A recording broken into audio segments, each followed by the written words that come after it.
Functional Executive Committee members of the NDC.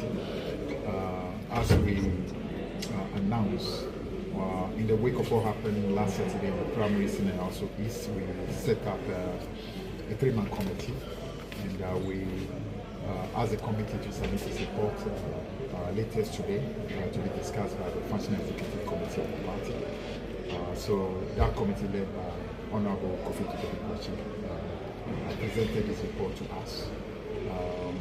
Let me just say that the long and short of the report was this, that inappropriate conduct was exhibited by virtually almost all the candidates. Even though you cannot establish, because the candidates were clear that what they did was in light of motivating of the delegates. We believe that that was inappropriate. So in the light of that, the committee's report was to the effect that ideally we should have an annulment of the primaries. However, the committee also acknowledged that there are real obstacles that make it difficult for us to do that. One, the party's constitution does not have a provision for an annulment of election. Two, we are time-bound because we need to be presenting a candidate by tomorrow to the Electoral Commission.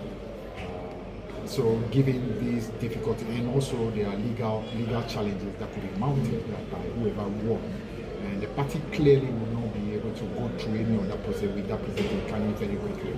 So in the light of that, the party effectively has taken the recommendation, which is that we, given the difficulties of time and also the legal challenges, we have no option but to present Baba Jamal, who actually won according to the Electoral Commission declaration.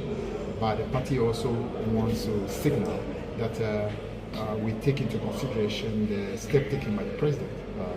And the president acted purely on the back of what happened on Saturday, allegation that he had. He asked for Baba Jamal, who was High Commissioner in Nigeria, to be recalled. We think that that was actually appropriate by the president. We also want to urge the president, apart from Baba Jamal, I think two other of the candidates also are in positions of appointment.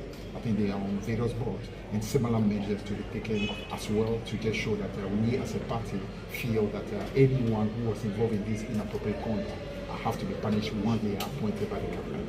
So that is definitely a step that we are recommending to the president to take.